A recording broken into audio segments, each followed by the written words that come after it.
Hello everyone. Today we will be assessing the thorax and lungs.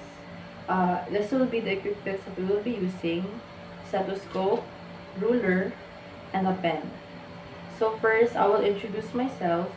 I am Denise Janicol Banghal, and this is my patient. Sir, ang sino pangalan, sir? Christian Sinenrites po. Okay. So next, we will ask permission to the patient to do the assessment. So sir, okay lang ba sir i-test na, i-examine natin yung thorax and lungs? Opo. Okay. So first is inspect the shape and symmetry of the thorax from the posterior and lateral views. So sir, pwede talikod ka sir.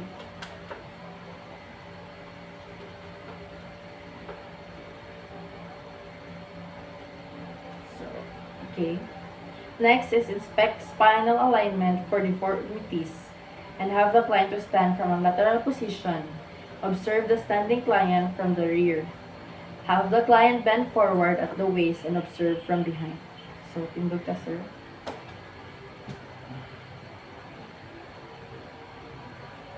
So, as you can see, it's normal. Next is palpate the posterior thorax. For clients who have no respiratory complaints, rapidly assess the temperature and integrity of all chest skin.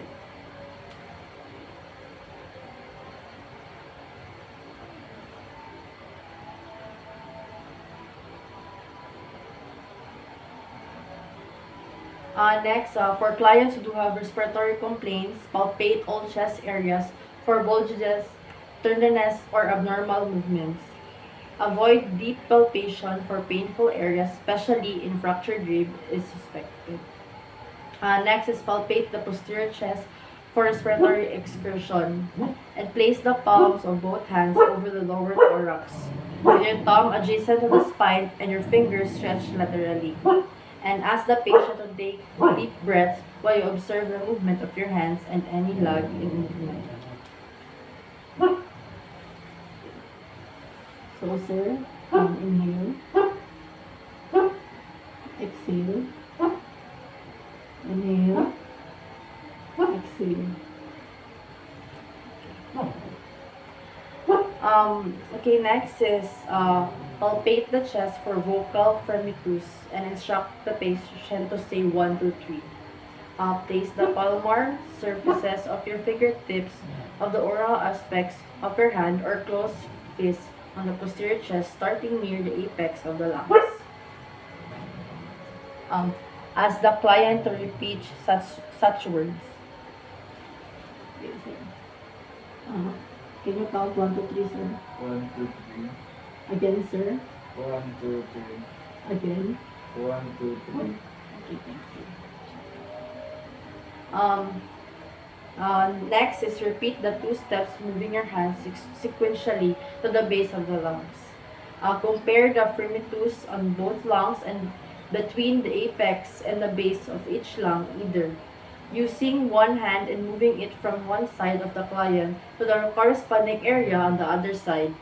Using 2 hands that are placed simultaneously on the corresponding areas of each side of the chest. Next is percuss the thorax.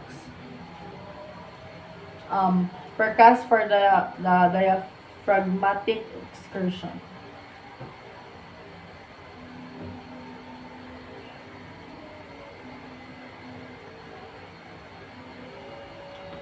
Auscultate the chest using the flat disc diaphragm of the stethoscope and warm the diaphragm slow deep breath. Use systematic zigzag procedure used in percussion. So as you can see, while I am doing the procedure, I am using the zigzag method. Next is ask the client to take slow deep breaths through the mouth and listen to each point of the breath sound during a complete inspiration and expiration. So, pwede ka mo lingkod, sir. Compare findings at each point with corresponding point on opposite side of the chest.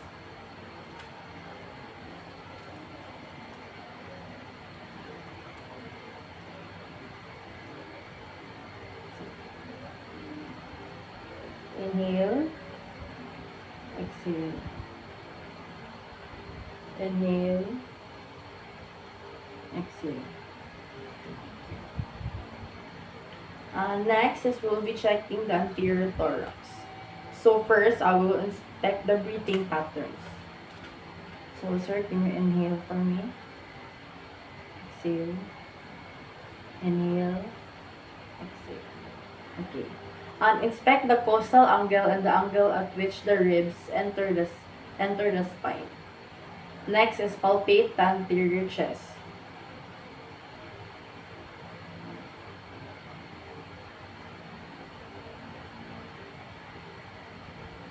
Okay. Next is palpate the anterior chest for respiratory excursion and place the palms of your hand on the lower thorax with your fingers laterally along the lower rib cage of your thumbs along the costal margin. And ask the client take a deep breath while you observe the movement of your arms. So, sir. Inhale. Exhale. Inhale. Exhale. Okay, it's normal. Next is percuss the anterior chest systematically. Begin above the clavicles and the supraclavicular space and proceed downward to the diaphragm.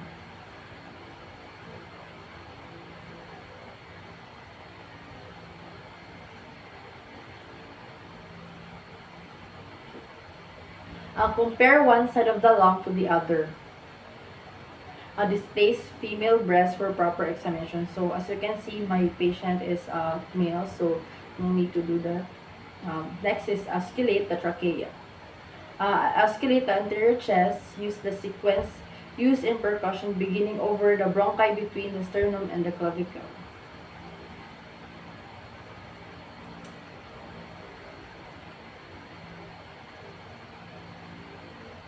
Inhale from the side. Exhale. Inhale. Exhale. Inhale. Exhale. So next is document the findings in the client's record. That's all. Thank you.